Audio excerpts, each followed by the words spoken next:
jungle.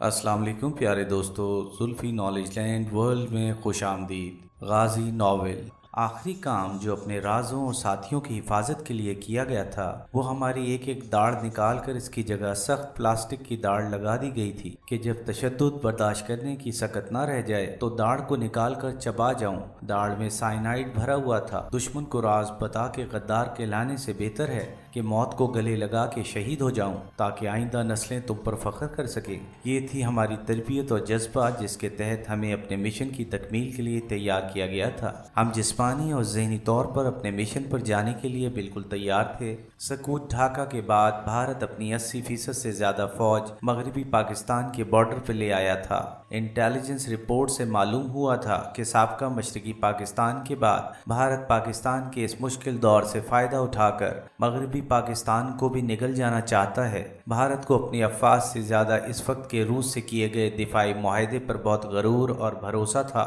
جس کے تحت بھارت پر حملہ روس پر حملہ سمجھا جانا تھا۔ پاکستانی افواجیں دوران جنگ اسی بھارت اور روس کے مابین اسی معاہدے کی وجہ سے محض دفاعی جنگ لڑی اور بھارت کو اسی وجہ سے بھرپور موقع مل گیا کہ وہ مغربی پاکستان کی دفاعی لحاظ سے کمزور مقامات پر بھرپور حملہ کر کے پاکستانی حدود میں داخل ہو جائے۔ چنانچہ جنگ بندی کے وقت مغربی پاکستان کا 5000 مربع میل علاقہ بھارت کے قبضے میں جا چکا تھا۔ افواج پاکستان ہی نہیں بلکہ پوری پاکستانی قوم مایوسی کا شکار تھی۔ ہمارا گروپ سٹینڈ بائی پوزیشن میں تھا کہ ہمیں 3 دن کی رخصت دی گئی اور ہدایت کی گئی کہ اپنا سب سامان گھر چھوڑ کر آئیں اور 2 جوڑے پینٹ قمیض لائیں، صرف جوتوں کا ایک جوڑا جو پہنا ہوا ہو اور 2 جوڑے پینٹ قمیض لائیں جن پر کوئی بھی ایسا نشان نہ ہو کہ وہ پاکستان کے بنے ہوئے ہیں۔ یہ چھٹی ہمارے لیے روانگی کا گرین سگنل تھی۔ مجھ سے کاغذات پر اپنے ورثہ کے نام لکھوائے گئے جن کی ایک کاپی مجھے اپنے ورثہ کو دینے کے لیے دی گئی۔ میرے باقی 4 ساتھی تو باقاعدہ فوجی تھے اور پہلے سے ہی یہ کاغذات مکمل کر چکے تھے۔ کاغذات میں دوران مشن مرنے کی صورت میں ورثہ کے لیے معقول رقم اور مزید سہولتیں دینے کا وعدہ تھا۔ اس وقت میری والدہ بقیت حیات تھیں، بیوی اور چند ماہ کا لڑکا تھا۔ میں نے ورثہ میں پہلے والدہ کا نام لکھا اور بما 4 دال میں بیوی اور بچے کا اور 3 روزہ چھٹی پر روانہ ہو گیا۔ گھر پہنچ کر میں نے خود کو نارمل رکھنے کی پوری کوشش کی۔ میری بیوی تو کچھ نہ سمجھ سکی لیکن میری والدہ نے میری اندرونی کیفیت کو کچھ بھانپ لیا۔ میں نے اپنے گھر والوں کو بھی یہ نہ بتایا تھا کہ میں کیا کر رہا ہوں اور کہاں جا رہا ہوں۔ انہیں تو صرف یہ علم تھا کہ میں لاہور میں ایک پرائیویٹ کمپنی میں ملازم ہوں۔ روانگی سے چند لمحے قبل میں نے والدہ کو بند لفافے میں کاغذات دیے اور کہا کہ انہیں سنبھال کر رکھیں۔ والد مرحوم کی قبر پر حاضری دی اور گھنٹوں بیٹھا رہا۔ روانگی کے وقت والدہ بیوی اور بچے سے اس طرح ملا جیسے شاید آئندہ ملاقات نصیب نہ ہو۔ میری جو اندرونی کیفیت تھی اس کا آپ بخوبی اندازہ لگا سکتے ہیں، لیکن میں نے حتی الامکان یہ کوشش کی کہ چہرے پر کوئی تاثر ظاہر نہ ہونے پائے۔ والدہ اور بیوی کو میں نے یہ بتایا تھا کہ کمپنی کی طرف سے مجھے شاید چند ماہ کے لیے سری لنکا جانا پڑے، اس لیے میری طرف سے خطوط آنے میں دیر ہو سکتی ہے۔ میں فون پر دفتر والوں سے آپ کی خیریت معلوم کر لیا کروں گا اور میرے دفتر کے آدمی میری تنخواہ پہنچایا کریں گے اور میری خیریت سے آپ کو آگاہ کر دیا کریں گے۔ یہ سب باتیں میں نے اپنے سینئرز کی ہدایت کے عین مطابق کی تھیں۔ گھر والوں کو یہ انتظام عجیب سا لگ رہا تھا لیکن میں نے انہیں سوال کرنے کا موقع نہ دیا اور شام کو 7 بجے اسٹیشن کی طرف روانہ ہو گیا کیونکہ اگلی صبح 8 بجے ہمیں رپورٹ کرنی تھی۔ لاہور میں ہمیں ایک بند جیپ میں آنکھوں پر پٹی باندھ کر لے جایا گیا اور جب پٹی کھلی تو ہم ایک ہال میں موجود تھے جہاں بہت سی کرسیاں پڑی ہوئی تھیں۔ وہاں ہمارے سینئرز بھی تھے۔ چند ہی لمحوں بعد سویلین ڈریس میں ایک صاحب داخل ہوئے جنہیں ہمارے سینئرز نے ایڑیاں بجا کر سلیوٹ کیا۔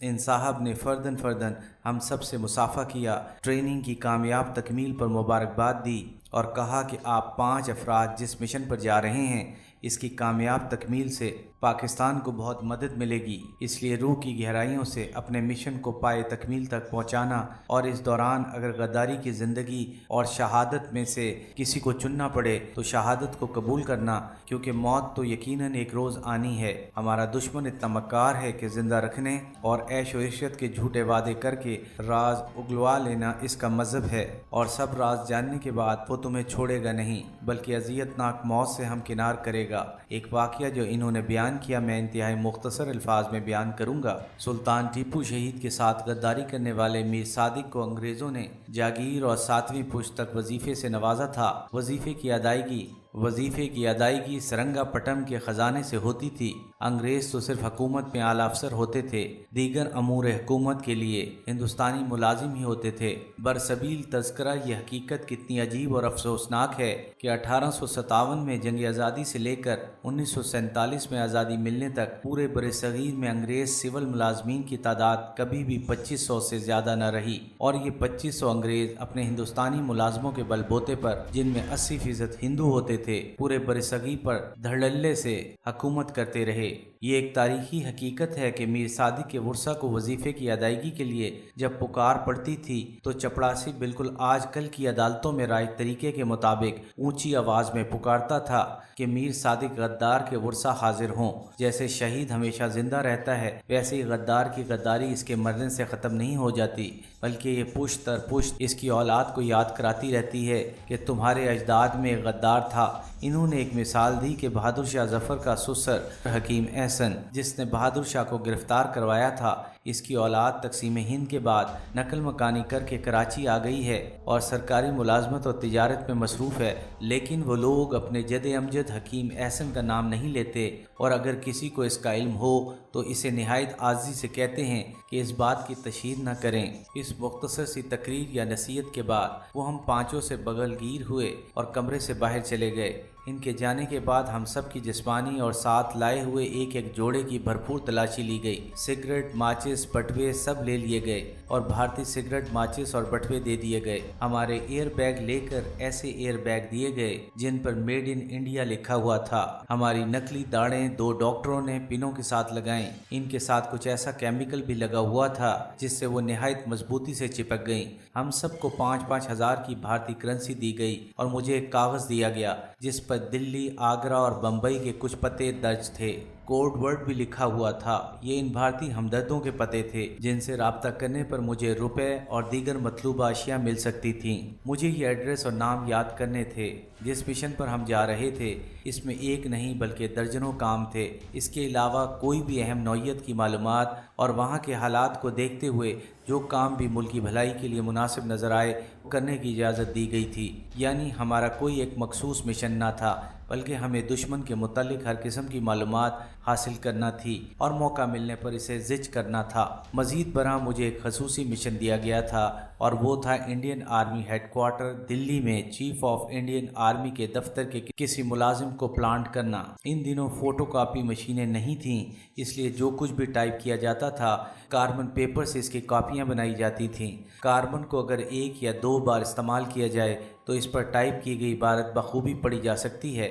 اگر اس طرح استعمال شدہ کاربن ردی کی ٹوکری میں پھینک دیے جائیں اور صفائی کرنے والا دفتر کے اوقات کے بعد دوران صفائی وہ کاربن نکال کر ہمیں دے دے تو بہت ہی اہم معلومات ہمیں مل سکتی تھیں۔ علاوہ ازیں بریگیڈیئر اور اس سے اوپر کے عہدیدار تحفظ کے لیے رف پیڈ پر جو بھی لکھتے تھے اس سے اگلا خالی صفحہ ضائع کر دیتے تھے تاکہ قلم کے زور سے تحریر کے نقوش جو خالی صفحے پر آ جاتے ہیں وہ کسی کے ہاتھ نہ لگ جائیں۔ یہ بڑے رینک کے افسران خالی صفحے 2 یا 3 ٹکڑے کر کے ردی کی ٹوکری میں پھینک دیتے تھے اور وہ ردی کی ٹوکریاں ہمارے لیے خزانے سے کم نہ تھیں۔ میرے خصوصی مشن میں چیف آف آرمی اسٹاف کے ٹائپسٹ اور دفتر کے دوسرے ٹائپسٹ کلرک کو، صفائی کرنے والوں کو دامے درمے یا کسی بھی جائز یا ناجائز طریقے سے پلانٹ کرنا اور مطلوبہ کاربن پھٹے ہوئے سادہ کاغذ حاصل کرنا شامل تھا۔ ایک بار جب کوئی یہ کام کر لے تو پھر آئندہ اس سے مکمل معلومات حاصل کرنا مشکل نہ تھا۔ بھارت اور پاکستان میں اس وقت حساس محکموں میں یہ طریقہ رائج تھا کہ جاسوس کو شکل اور جسمانی لحاظ سے ایسا ہونا چاہیے کہ ضرورت پڑنے پر 100 افراد میں بھی گم ہو سکے۔ اس دور میں دونوں ممالک کے جاسوس فقیر، مجذوب، ملنگ یا بالکل نچلے درجے کا کام کرنے والوں کا روپ دھار کر دشمن ملک میں کام کرتے تھے۔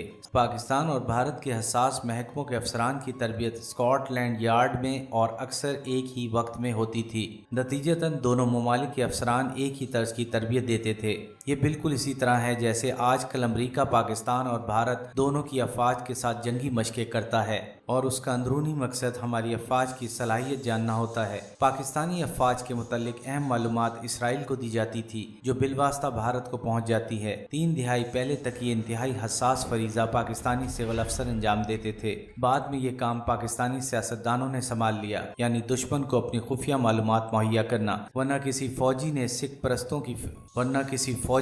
سکھ قوم پرستوں کی فہرست بھارت کو نہیں دی، اور نہ ہی کسی فوجی نے بھارتی ٹینکوں پر بیٹھ کر پاکستان میں داخل ہونے کی بات کی۔ کسی فوجی نے یہ اعلان نہیں کیا کہ پاکستان کے پاس ایٹم بم موجود ہے، اور نہ ہی کسی فوجی نے بھارت کو انتہائی پسندیدہ قوم کا درجہ دیا۔ یہ نیک کام صرف سیاستدان ہی کر رہے ہیں۔ میں اپنے قد کاٹ اور شکل و صورت سے کسی پہلو سے بھی بھارتی نہیں لگتا تھا، اور سینکڑوں نہیں بلکہ ہزاروں میں مجھے ڈھونڈ لینا بہت آسان تھا۔ مجھے بھارت کی اونچی سوسائٹی میں گھل مل جانا اور نیچے درجے کے ہوٹل میں قیام کرنا تھا۔ غالباً میں پہلا شخص تھا جسے یہ مشن سونپا گیا، کیونکہ اپنے غیر معمولی قد کاٹ اور شکل و شباہت کی وجہ سے مجھے پاکستانی جاسوس سمجھے جانے کا کم سے کم امکان تھا۔ پاکستان کی طرح بھارتی پولیس اور CBI والے بھی صرف نچلے درجے کے ہوٹلوں پر ہی ریڈ کرتے ہیں۔ 4 یا 5 سٹار ہوٹلوں میں داخل ہونے کی ان میں جرت نہیں ہوتی۔ تربیلا میں ملازمت کے دوران وہاں غیر ملکی افسران اور ان کی فیملیوں کے لیے بنے کلبوں میں میری رسائی تھی۔ میں اس دور کی مقبول ترین بال روم ڈانس جیسے اسکوائر،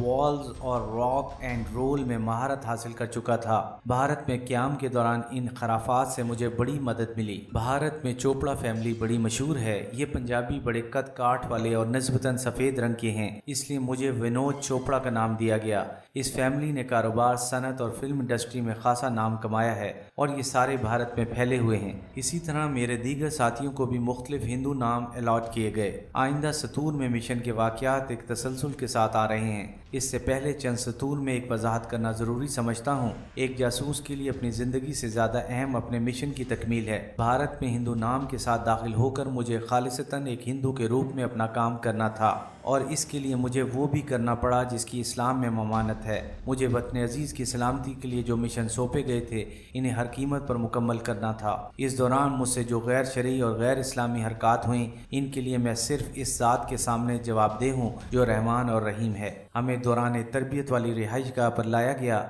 وہاں ایک بار پھر مشن کی بریفنگ اور احتیاطی تدابیر دہرائی گئیں۔ دوپہر 3 بجے ہمیں 2 پرائیویٹ کاروں میں لاہور اسٹیشن لایا گیا۔ بصیر پور برائے قصور ٹکٹ پہلے ہی خرید لیے گئے تھے۔ ہم سب سیکنڈ کلاس کے ایک ڈبے میں بالکل اجنبی بن کر داخل ہوئے۔ ہمارے 2 سینئرز بھی ہمارے ہمراہ تھے۔ ایک دوسرے سے بات چیت کی قطعاً ممانعت تھی۔ رات تقریباً 11:30 بجے ہم بصیر پور پہنچے۔ وہاں ایک سیف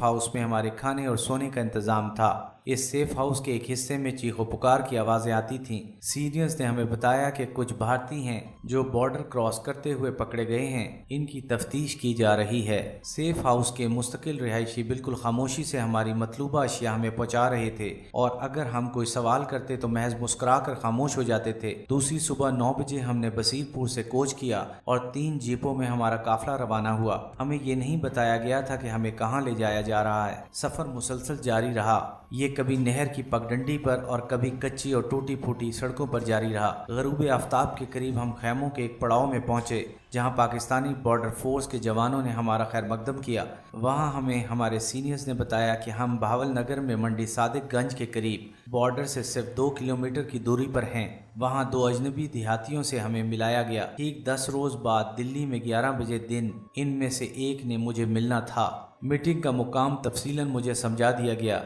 یہ دونوں دیہاتی لاہور کے ایک معروف اسمگلر کے کارندے تھے اور ہفتے میں 2 بار اسی راستے سے بھارت جاتے تھے اور پان، کاجو اور الائچی وغیرہ لاتے تھے۔ پاکستان کی طرف سے انہیں بارڈر سے گزرنے اور واپس آنے کی سہولت دی گئی تھی، جس کے عوض وہ پہلے سے گئے ہوئے گروپس کی ڈاک وغیرہ لاتے اور لے جاتے تھے۔ یہ 2 اجنبی محض ہمارے گروپ کے لیے وقف تھے اور ان کو یہ ڈیوٹی سونپی گئی تھی کہ ہمیں وقت مقررہ پر سرحد پار کرائیں اور قریب ترین بھارتی ریلوے اسٹیشن ہنومان گڑھ تک پہنچا دیں۔ انہیں پیسے بھی دیے گئے تھے کہ وہ ہنومان گڑھ سے اجمیر شریف تک کے ٹکٹ خرید کر ہمیں دے دیں۔ ہمیں ٹکٹ دے کر وہ فوراً واپس ہندوستانی بارڈر کے قریب گاؤں مرزا پور پہنچ جائیں، جہاں 2 افراد انہیں ملیں گے جو اگلی شام تک ان کے ہمراہ رہیں گے۔ ادھر ہمیں علیحدگی میں ہنومان سے بھنڈا کے ٹکٹ دیے گئے تاکہ مخالف سمت میں جانے والی گاڑی میں سوار ہوں، جو اجمیر شریف جانے والی گاڑی سے 15-20 منٹ پہلے ہی آ جاتی ہے۔ یہ سب احتیاط در احتیاط کی تدابیر ہماری حفاظت کے لیے لیے کی گئی تھیں۔ ہم سے گھڑیاں بھی لے لی گئی تھیں اور صرف ایک گھڑی مجھے دی گئی تھی جو بھارت میں مہیا تھی۔ اس وقت اس کی قیمت بھارت میں تقریباً 300 روپے تھی۔ رات کا کھانا 8:30 بجے تک کھا لیا گیا تھا۔ کھانے کے فوراً بعد ہمیں ایک سیاہ لمبا انڈرویئر اور ایک سیاہ رنگ کے پورے بازوؤں کی بنیان دی گئی۔ ہم نے بوٹ بھی اتارے اور کپڑوں کے ہمراہ اپنے بیگوں میں رکھ لیے۔ اب ہمارے سینئرز ہمارے ساتھ خوش گپیاں کر رہے تھے، لیکن وہ محض ہماری ٹینشن دور کرنے کے لیے تھیں، ورنہ ان کے چہروں سے بھی پریشانی آیا تھی۔ ان دنوں جنگ کے بعد ہم سیز فائر کی حالت میں تھے۔ پاسپورٹ اور ویزا نام کی کوئی شے نہ تھی۔ بارڈر پر دونوں اطراف افواج کا اجتماع تھا۔ عین ممکن تھا کہ بارڈر کراسنگ کے دوران ہی دشمن ہمیں گولیوں سے اڑا دیتا۔ ہمیں بتایا گیا تھا کہ بھارت نے بارڈر کے قریب پاکستانی BRB نہر کی طرح ایک نہر بنائی ہے جو خاصی گہری ہے۔ پاکستان کی طرف وہ ڈھلوان ہے جبکہ بھارت کی طرف وہ بالکل سیدھی ہے۔ ہمیں وہ نہر بغیر آواز پیدا کیے تیر کر عبور کرنی ہے۔ اس کی ٹریننگ ہمیں خوب اچھی طرح دی گئی تھی۔ ہنومان گڑھ اسٹیشن بارڈر سے 8 میل کے فاصلے پر تھا۔ راستے میں 2-3 گاؤں پڑتے تھے۔ ہمیں ان سے دور رہ کر اور گاؤں کے کتوں سے بچ کر بھاگتے ہوئے جانا تھا۔ اس وقت مجھے احساس ہوا کہ دوران تربیت مجھے 11 میل مسلسل دوڑانے کی پریکٹس کیوں کرائی گئی تھی۔ اسٹیشن کے قریب پہنچ کر ہمیں بنیان اور انڈرویئر اتار کے عام شہری لباس پہن لینا تھا اور دونوں اجنبی گائیڈز کو فوری واپس بھیج دینا تھا۔ بھنڈا تک دوران سفر 2 الگ الگ ڈبوں میں بیٹھنا تھا اور ایک دوسرے سے بات چیت ہرگز نہیں کرنی تھی۔ یہ آخری ہدایات تھیں۔ ٹھیک 10 بجے ہمیں مسلسل گولیاں چلنے کی آوازیں آئیں۔ ہماری بارڈر فورس نے پڑاؤ سے دونوں طرف تقریباً آدھا کلومیٹر کے فاصلے سے دشمن پر فائرنگ شروع کر دی تھی اور دشمن کو جوابی فائرنگ میں مصروف کر دیا تھا۔ یہ فائرنگ ہمارے لیے گرین سگنل تھی۔ سینئرز نے ہمیں گلے لگایا۔ ان کی آنکھیں آنسوؤں سے لبریز تھیں۔ ان کے آخری الفاظ کچھ اس طرح تھے: ایپیسوڈ 2 اختتام پذیر ہوئی۔